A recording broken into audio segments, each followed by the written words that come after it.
بسم اللہ الرحمن الرحیم۔ السلام علیکم ناظرین، میں ہوں محمد اویس اور آپ دیکھ رہے ہیں میرا یوٹیوب چینل علم سرائے۔ علم سرائے میں روڈ سیفٹی ویڈیو سیریز کی ایک اور ویڈیو کے ساتھ ایک بار پھر سے آپ سب کو خوش آمدید۔ ناظرین، سفر کے دوران سڑک پر آپ مختلف قسم کے سائن بورڈز دیکھتے ہیں۔ ڈرائیونگ لائسنس کے حصول کے لیے بھی انہی سائن بورڈز پر بنے مختلف نشانات یعنی اشاروں کی شناخت کا ٹیسٹ لیا جاتا ہے۔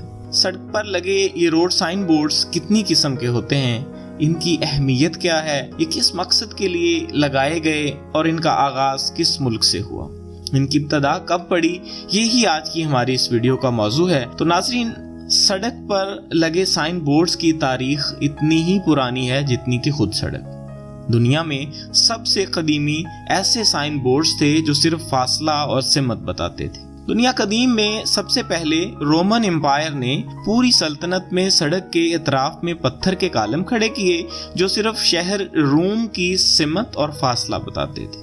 1686 میں دنیا کا پہلا باقاعدہ ٹریفک ریگولیشن ایکٹ یورپ میں پرتگال کے کنگ پیٹر II نے پاس کیا، اور اس طرح اس دہائی کے اواخر میں صرف فاصلہ اور سمت بتانے سے ہٹ کر ماڈرن سائن بورڈز کی نوعیت کا پہلا سائن بورڈز لگایا گیا۔ یہ سائن بورڈ اچانک اترائی کے حوالے سے وارن کرتا تھا۔ پھر 1895 میں اٹالین ٹورنگ کلب نے روڈ سائن سسٹم کا آغاز کیا، اور اس طرح اعداد و حروف میں لکھے صرف سمت اور فاصلہ بتانے والے یہ سائن بورڈز ارتقائی عمل سے گزرتے ہوئے روڈ یوزرز کو آمدہ خطرات سے آگاہ کرنے لگے۔ لیکن یہاں تک یہ تمام سائن بورڈز صرف ٹیکسٹ بیسڈ تھے، یعنی ان کے اوپر اعداد اور حروف میں تحریر لکھی ہوتی تھی۔ بعد ازاں تیز سفری سہولیات کی بدولت مختلف تجارتی اور سیاحتی مقاصد کے لیے لوگوں نے ایک ملک سے دوسرے ملک اور ایک ریاست سے دوسری ریاست سفر کرنا شروع کیا۔ پیرس انٹرنیشنل روڈ کانفرنس 1908 کے تحت دنیا میں پہلی بار 1909 میں 9 یورپین حکومتیں صرف 4 پکٹوریل سائن بورڈز پر متفق ہوئیں۔ یہ 4 روڈ سائن بورڈز کرو، انٹرسیکشن، بمپ اور روڈ کراسنگ کے بورڈز تھے۔ ارتقاء کے سفر کو آگے بڑھاتے ہوئے امریکن آٹو موبائل ایسوسی ایشن نے 1914 میں لاس اینجلس اور کینسس کے درمیان 4000 سے زائد سائن بورڈز لگائے۔ 1926 سے 1949 تک یورپین روڈ سائن سسٹم پر بہت سا کام ہوا، اور دوسری طرف برطانیہ اور یونائٹڈ اسٹیٹس نے بھی اس کے پیرالل اپنے روڈ سائن سسٹم ڈیولپ کیے۔ اسی دوران unification of road signs and signals کے حوالے سے 1931 میں پہلی دفعہ جنیوا کنونشن منعقد ہوا۔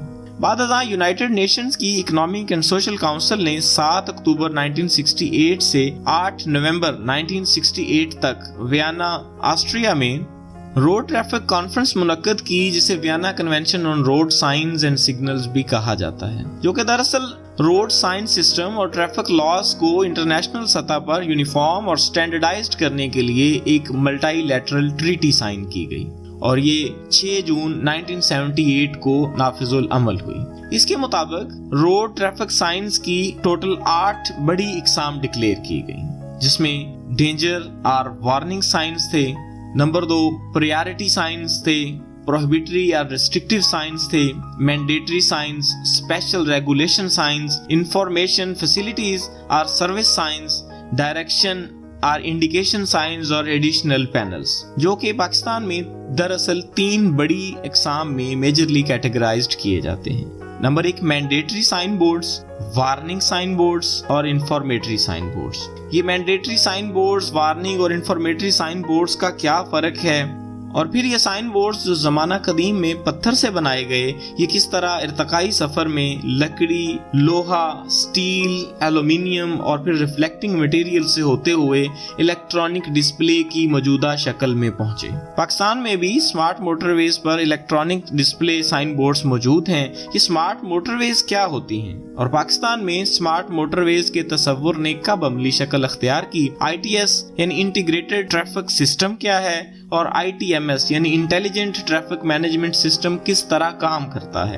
یہ سب اور روڈ سیفٹی کے بارے میں اپنی اور دوسروں کی جان بچانے کے لیے بہت کچھ جاننے کے لیے ویڈیو کو لائک، شیئر اور چینل کو سبسکرائب کر کے بیل آئیکن کو پریس کر دیجئے، تاکہ نئی آنے والی ویڈیوز سے متعلق آپ کو بر وقت نوٹیفائی کیا جا سکے۔ Thank you.